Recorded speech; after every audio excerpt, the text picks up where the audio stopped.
नमस्कार दोस्तों। आज का सबसे बड़ा सवाल कि यूपीएससी एपीएफसी का एग्जाम कब होगा। APFC assistant provident fund commissioner का एग्जाम कब होगा। आइए इसको डिस्कस करते हैं। आज हम क्या करेंगे? आज हम चार चीजें करेंगे। सबसे पहले एपीएफसी का नोटिफिकेशन कब आएगा। दूसरा, अब नोटिफिकेशन नहीं आया है तो इस अनसर्टेनिटी में हम लोग क्या कर सकते हैं। नंबर 3, एपीएफसी के लिए हम नोटिफिकेशन आने से पहले क्या कर सकते हैं। एंड नंबर 4 कि ह्यूमन पेरिटस का एपीएफसी के लिए क्या प्लान है।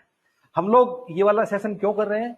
क्योंकि हमें काफी लोगों से रिक्वेस्ट आया कि आप लोग एपीएफसी के लिए आपका क्या प्लान है। और आप सब लोग भी ऐसा हमें क्यों बोल रहे हैं कि पिछले कुछ दिनों से क्या हुआ है कि यूट्यूब पे काफी सारे वीडियोज आ गए हैं, जिन वीडियोज में पीपल आर क्लेमिंग कि नोटिफिकेशन अगले हफ्ते आएगा, कुछ लोग कह रहे हैं अगले महीने आएगा, कुछ लोग कह रहे हैं नवंबर एंड में आएगा, एज इफ एवरीबडी नोज कि बिल्कुल आने ही वाला है। So there is lot of excitement around this exam. लोग बोल रहे हैं कि जल्दी कोर्स शुरू कर लो, जल्दी कोचिंग ले लो, बड़ी सारी सीट्स हैं, सबको बढ़िया नौकरी मिलेगी। तो इस बारे में हमारा क्या सोचना है, will discuss that. Okay, so guys हमारा ऐसा मानना है कि यूपीएससी के रिक्रूटमेंट एग्जाम जो होते हैं, एक यूपीएससी का नॉर्मल एग्जाम होता है, एक रिक्रूटमेंट एग्जाम होता है। रिक्रूटमेंट का मतलब क्या है कि एपीएफसी हुआ या एएलसी असिस्टेंट लेबर कमिश्नर, अभी जो ईपीएफओ वाला हुआ था, एडमिन ऑफिसर हुआ था। तो हमारा ऐसा मानना है कि it is not possible guys, it is not possible to guess कि इसका नोटिफिकेशन कल आएगा या 2 महीने बाद आएगा या 10 महीने बाद आएगा या 2 साल बाद आएगा। और हम ऐसा क्यों सो दोस्तों, ये एक आरटीआई एप्लीकेशन है जो किसी ने ministry of labour and employment को डाला था, ये जानने के लिए कि यूपीएससी एएलसी, एएलसी मतलब असिस्टेंट लेबर कमिश्नर का एग्जाम कब होगा। तो मिनिस्ट्री ने उसका क्या जवाब दिया। मिनिस्ट्री ने कहा कि हम लोग एक प्रपोजल भेज चुके हैं यूपीएससी को कि 29 पोस्ट ऑफ एएलसी के लिए, और ये हम यूपीएससी को सबमिट कर चुके हैं ताकि यूपीएससी इसका एग्जाम कंडक्ट कर ले। ये वाला आरटीआई कब का है? ये वाला आरटीआई 31 जुलाई 2020 का है। तो इसका मतलब इससे कभी पहले ही मिनिस्ट्री यूपीएससी को लिख चुकी है कि आप एएलसी के लिए हायरिंग कर लीजिए। आज हम लोग अक्टूबर 2021 पे आ चुके हैं। सो गाइज, एक ऐसा एग्जाम, एक ऐसा रिक्रूटमेंट एग्जाम एएलसी वाला, जिसके लिए मिनिस्ट्री 15-16 महीने पहले लिख चुका है, उसका भी आज तक नोटिफिकेशन नहीं आया है। While on the other hand हम लोगों को एक आरटीआई मिला है किसी टेलीग्राम ग्रुप से, और उस आरटीआई में हमें क्या देखने मिलता है कि एपीएफसी एग्जाम जिसकी हम लोग आज बात कर रहे हैं, उसके लिए तो अभी तक कुछ यूपीएससी को भेजा भी नहीं गया है। Even the proposal has not been sent to UPSC. अगर ये वाली हालत है तो हमें नहीं पता कि कैसे लोग इसको गैस कर पा रहे हैं कि अगले महीने या अगले हफ्ते एपीएफसी का एग्जाम आने वाला है। So we do not know what is basis of their information. So guys, what our stand is कि वी कैन नॉट गेस। और हम आपको ऐसा बिल्कुल नहीं बोल रहे हैं कि एपीएफसी अगले महीने नहीं आएगा, हम ऐसा भी नहीं बोल रहे हैं कि 15-16 महीने बाद आएगा। हम सिर्फ ये कह रहे हैं कि हम इसको गेस नहीं कर सकते।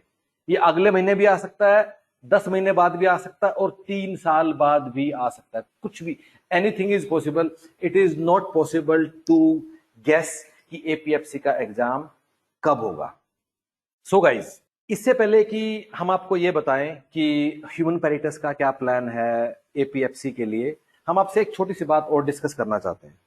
सो गाइज, हमारा आपसे ये रिक्वेस्ट है कि आप किसी रिक्रूटमेंट एग्जाम जैसे कि एपीएफसी या एएलसी या जो भी है, आप इस पे अपना पूरा करियर आधारित मत कीजिए। Do not depend completely upon that. Why not? Because there is uncertainty. इस इसके बजाय आप क्या कीजिए, आप जो रेगुलर एग्जाम्स हैं आप उन पे फोकस कीजिए। रेगुलर एग्जाम्स का मतलब है सिविल सर्विसेज दे लीजिए, इंडियन इंजीनियरिंग सर्विस दे लीजिए, इंडियन इकोनॉमिक सर्विसेज दे लीजिए।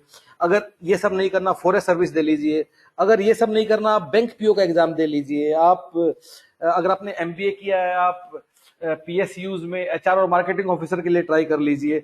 सो गाइज, आप आईबीपीएस का एचआर मार्केटिंग ऑफिसर वाले में ट्राई आप कर सकते हैं। सो गाइज हमारा ऐसा आपसे रिक्वेस्ट है कि जो रेगुलर एग्जाम है, जिसका पता है कि हर साल या हर 6 महीने बाद होते ही होते हैं, आप keep them to be your primary target. Do not make recruitment exam your primary target. आपका प्राइमरी टारगेट ये सारे एग्जाम ही होने चाहिए। हाँ, एपीएफसी आपका प्राइमरी टारगेट बनेगा कब? जिस दिन नोटिफिकेशन आ जाएगा, उस दिन से पहले तक आप एपीएफसी को अपना सेकेंडरी टारगेट ही रखिए।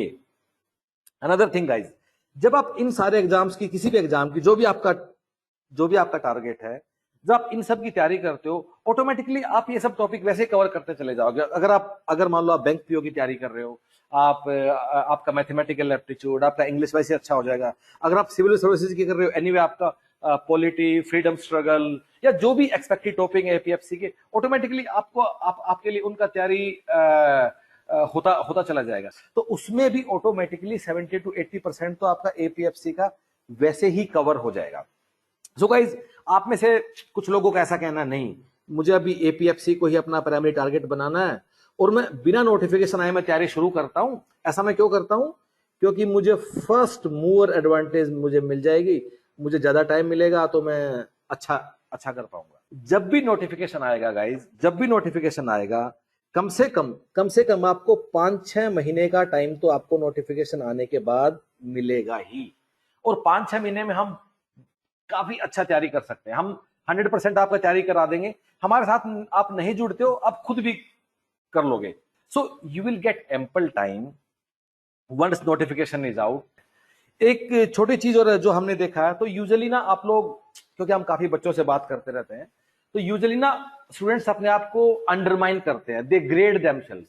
ग्रेडिंग का मतलब क्या है कि मैं आरबीआई का एग्जाम देने के लिए तो मैं ठीक हूं, पर सिविल सर्विसेज मेरे बस का नहीं है। या मैं बैंक पीओ तो नहीं कर सकता, पर मैं बैंक क्लैरिकल कर सकता हूं। या मैं इकोनॉमिक्स, मैं इंडियन इकोनॉमिक सर्विसेज कर सकता हूं, पर मैं सिविल सर्विसेज में इकोनॉमिक्स से एज ऑप्शनल में एग्जाम नहीं दे सकता। तो गाइज हमारा आपसे यही रिक्वेस्ट है, ऐसा मत सोचिए। आप कोई भी एग्जाम देते हो, उसमें आपको अराउंड 6 महीने, 12 महीने, 18 महीने इतना ही हार्ड वर्क लगता है। आप कोई भी एग्जाम उठा लीजिए, अच्छे से अच्छा, मुश्किल से मुश्किल, तो you end up putting almost same hard work and still you do not get where you should be. तो हमारा आप सबसे रिक्वेस्ट है कि आप अच्छे एग्जाम की तैयारी कीजिए। हम बोलेंगे कि आप सबसे पहले आप सिविल सर्विसेज टारगेट कीजिए, वो नहीं करते बाकी group A type exam target की। सो ऐसा नहीं है कि आप सबको मिल जाएगा, ठीक है, इट्स अ कॉम्पिटिटिव एग्जाम, कुछ लोग पास होंगे, कुछ लोग, मेजोरिटी लोग फेल होंगे, सिर्फ कुछ लोग पास होंगे, but at least you will gate second best option, third best option. तो आप कम से कम अपने आप को नीचे ग्रेड मत कीजिए। अगर अगर आपको लगता है कि आपको इसमें से कोई भी एग्जाम नहीं देना है और आप तो सिर्फ एपीएफसी ही देना है, so guys still we want advice कि आप एक ऐसा एग्जाम जिसमें इतनी सारा अनसर्टेनिटी है, और गाइस जैसे एएलसी का एग्जाम है, तो एएलसी के एग्जाम के होने की खबर 2019 से है, 2021 आ गया, 2 साल से वो नहीं हुआ है। यूपीएससी को भी लिख चुके हैं। हाँ, हमें ठीक है, हमें पता भी है कि क्यों नहीं हुआ है, because of some cadre restructuring and all those things, वो एक अलग बात है। We don't want to go into that. Do not spend valuable time of your youth on something जिसके बारे में अनसर्टेन नहीं है। अगर इनमें से कोई भी एग्जाम नहीं है, आप do something else guys, we are a growing country. आप मे बी आप कोई छोटा सा स्टार्टअप करके देख लीजिए, 6 महीने 1 साल उस पर लगाइए। आप जहां भी रहते हैं, पटना, रांची, लुधियाना, कोची, आप लोग जहां भी रहते हैं, अपने शहर में देखिए क्या गैप है। Can I start something on my own? give it a chance.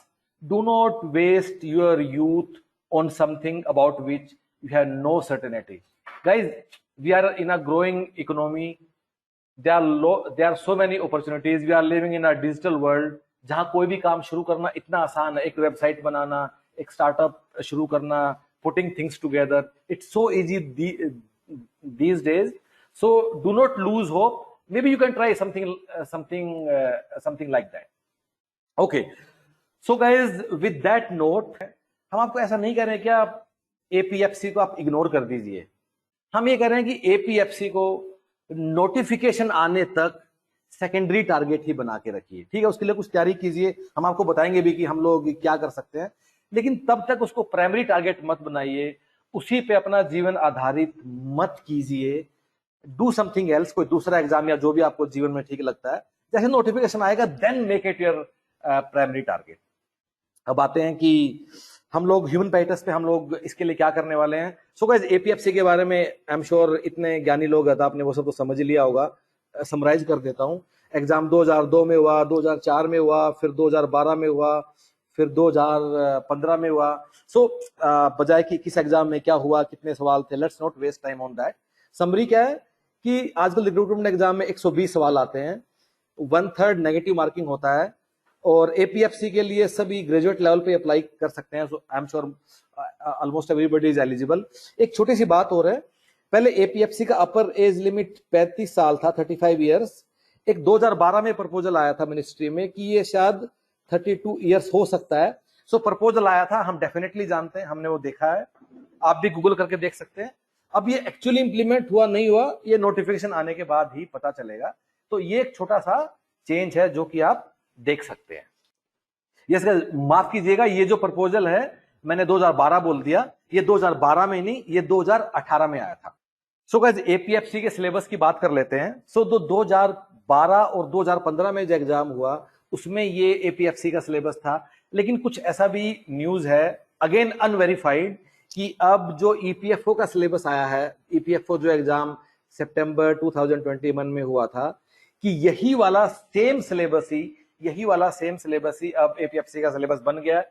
ये बात कितनी सच है ये हम लोग भी नहीं जानते हैं। So guys, there is uncertainty over syllabus also. Okay, so guys, हमारा आपको क्या रिकमेंडेशन है एपीएफसी के लिए? हमारा ये है कि कुछ टॉपिक ऐसे हैं सिलेबस में जो कि डेफिनेटली सिलेबस में रहेंगे, जैसे Indian polity, economic development, numerical ability और reasoning, general English, general science, computer knowledge, labour laws, IR, accounting. तो ये कुछ टॉपिक हैं जो हमें ऐसा लगता है कि सिलेबस में पक्का होंगे ही होंगे। अगर सिलेबस चेंज होता है, कुछ वेरिएशन होता है, तब भी ये वाले टॉपिक तो होंगे ही होंगे। And this comprises around 70 to 80% of your overall syllabus. तो हमारी आपको ये सलाह है कि आप ये वाले टॉपिक से आप शुरू कर सकते हैं। ओके, सो दो तरह के लोग हैं अभी यहां। एक कुछ लोग जो सेल्फ स्टडी करेंगे, एक जो ह्यूमन पैराडाइस के साथ जुड़ेंगे। तो दोनों की बात कर लेते हैं। तो गाइज, अगर आप लोग सेल्फ स्टडी कर रहे हो, आप एक छोटा सा एक्सरसाइज कीजिए बिफोर स्टार्टिंग एनीथिंग, कि कोई भी टॉपिक है, जैसे जनरल साइंस है, जनरल साइंस में what is the boundary of syllabus, मुझे क्या क्या करना है। या न्यूमेरिकल एबिलिटी है, किस तरह के न्यूमेरिकल करने हैं, क्या लेवल आता है, कैसे क्या चीज, या फिर लेबर लॉज है, या कंप्यूटर नॉलेज है। तो एक बार हर एक कीवर्ड की एक बाउंड्री समझ लीजिए। तो हर एक कीवर्ड की बाउंड्री का डिटेल्ड एनालिसिस हम लोगों ने किया है। आप लोग ये डिटेल्ड एनालिसिस देखने के लिए क्या कर सकते हैं, आप ह्यूमन पैराडाइस के यूट्यूब चैनल पे चले जाइए। वहां हम लोगों ने क्या किया है, हम लोगों ने कीवर्ड बाय कीवर्ड एनालिसिस किया था फॉर ईएसआईसी एग्जाम, कि किस कीवर्ड में कैसे सवाल आते हैं, कैसे टॉपिक है, क्या पढ़ना चाहिए। And there are lot of surprising things which you will find in these videos. For example, आपको पता चलेगा कि जनरल साइंस के लिए 11th 12th की बुक भी पढ़नी है, सिर्फ 10th तक की पढ़नी। तो ऐसी छोटी छोटी कई बातें आपके सामने आएंगी। सो you will get a overall boundary. हालांकि हम लोगों ने ये ईएसआईसी के लिए किया था, लेकिन इसमें जो भी बातें जनरल साइंस के लिए या न्यूमेरिकल एबिलिटी के लिए या कंप्यूटर नॉलेज के लिए हम लोगों ने डिस्कस किया, they are applicable to every recruitment exam, be it APFC या एपीएफओ वाला जो अभी हुआ, या फिर ईएसआईसी जो होने वाला है। सारे एग्जाम्स के लिए जो कुछ टॉपिक वाइज जो चीजें हैं जो हमने लिखा है, वो हर एक एग्जाम के लिए एप्लीकेबल है। तो एक बार इस वीडियो को देख के आप उसका बाउंड्री डिजाइन कर सकते हैं, और फिर आप सेल्फ स्टडी से अपना पूरा कोर्स प्लान कर सकते हैं कि मुझे क्या क्या पढ़ना है और कैसे कैसे पढ़ना है। ये सारे वीडियोज अवेलेबल हैं YouTube channel of human paradise. ऐसे ये दिया हुआ है पार्ट 2, पार्ट 3, पार्ट 4, पार्ट 5, ये आप वहां जाके ढूंढ लीजिए। Okay guys, so as I told you, दो तरह के लोग हैं। पहला जो सेल्फ स्टडी से करेंगे, दूसरा जो ह्यूमन पैराडाइस के साथ जुड़ेंगे। तो ह्यूमन पैराडाइस के लिए हम लोग क्या करने वाले हैं उसको हम अभी प्लान कर लेते हैं। सो गाइज, हमने अपने प्रोग्राम को दो हिस्सों में बांट दिया है। एक, नोटिफिकेशन आने से पहले क्या कर सकते हैं, दूसरा नोटिफिकेशन आने के बाद क्या करेंगे। नोटिफिकेशन आने से पहले हम जो कोर्स है वो 15 अक्टूबर 2021 को आप हमारा वेबसाइट चेक कर लीजिएगा, वहां हम लोग लिखेंगे। सो हमारा प्लान क्या है कि जो सिलेबस में 100% आएगा ही आएगा, which is 70 to 80% of syllabus, वो हम लोग कवर करेंगे बिफोर द नोटिफिकेशन। ठीक है, नोटिफिकेशन आने के बाद हम लोग क्या करेंगे, जो सिलेबस में नई चीज आएंगी 30 to 40% विल कवर देम। हम लाइव क्लासेस भी नोटिफिकेशन आने के बाद शुरू करेंगे, मॉक टेस्ट पेपर भी नोटिफिकेशन आने के बाद ही शुरू करेंगे। सो गाइज हम लोग करते कैसे हैं, so what is our method. So हमारा रिक्रूटमेंट एग्जाम के लिए एक 4 स्टेप मेथडोलॉजी है, जिसमें will make you go through some printed booklet जो आपके घर कोरियर के द्वारा आती हैं। Number 2 will make you learn in live classes, जहां ऑनलाइन क्लासेस में आपके हम लोग पढ़ाई करवाते हैं। Number 3 we make you go through online question bank, जहां टॉपिक वाइज क्वेश्चन डिवाइडेड है। और फाइनली आप मॉक टेस्ट पेपर देते हो and you are ready for exam. तो ये 4 स्टेप जो हमारा अप्रोच है, ये हम रिक्रूटमेंट एग्जाम्स के लिए हम इसको अडॉप्ट करते हैं।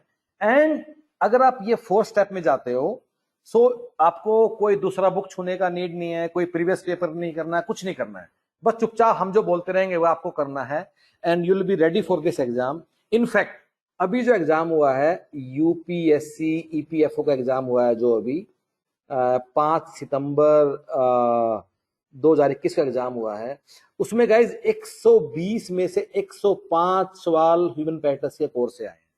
और सिर्फ ऐसे मेरी बात मान मत लीजिए आए, कौन से आए, वेबसाइट पे जाइए, वहां देखिए, हमने वहां लिखा है कि कौन सा सवाल आया, कौन सा नहीं आया, क्यों नहीं आया, हमारा उसके लिए क्या प्लान है। So very transparently we have explained everything on the website. बिल्कुल ही सेम अप्रोच हमने नवंबर 2017 में एएलसी के लिए अडॉप्ट किया था एंड अगेन मेजोरिटी पेपर हमारे उससे आया था, मोर देन 95 to 100 क्वेश्चन 120 में से हमारे कोर्स में से आए थे एएलसी के लिए, जो नवंबर 2017 में हुआ था।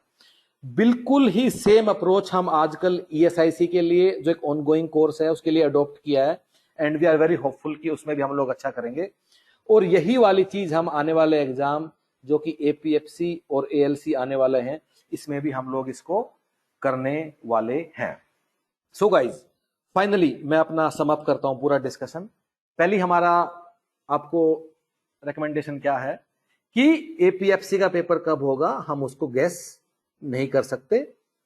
दूसरी बात, एपीएफसी को अपना सेकेंडरी टारगेट ही रखिए, प्राइमरी टारगेट मत बनाइए टिल द टाइम नोटिफिकेशन कम। जिस दिन नोटिफिकेशन आएगा उस दिन प्राइमरी टारगेट बना दीजिएगा, उसके बाद सफिशिएंट टाइम होगा, हो जाएगा, हमारे साथ जुड़ोगे पक्का हो जाएगा, हमारा ऐसा मानना है, खुद भी आप कर ही लोगे। नंबर 3, हमारा जो कोर्स है एपीएफसी के लिए, जो हमारा प्लान है, वो हम 15 अक्टूबर 2021 को लॉन्च करने वाले। आप हमारा जाके वेबसाइट चेक कर लीजिएगा 15 अक्टूबर को, वहां आपको पूरा डिटेल मिलेगा। Thank you so much. अगर इसके बारे में आपको कुछ भी डिस्कस करना है, कुछ बात करना है, नीचे डिस्क्रिप्शन में हमने एक लिंक दिया हुआ है व्हाट्सएप चैट का, उससे आप हमारी टीम से एकदम व्हाट्सएप चैट से जुड़ जाएंगे। जो बात पूछनी है पूछ लीजिए। डिस्कशन में किसी बात से डिसएग्री करते हैं, नीचे कमेंट्स में लिख दीजिए, we will reply to that. I promise you we will not delete the comment and all the best.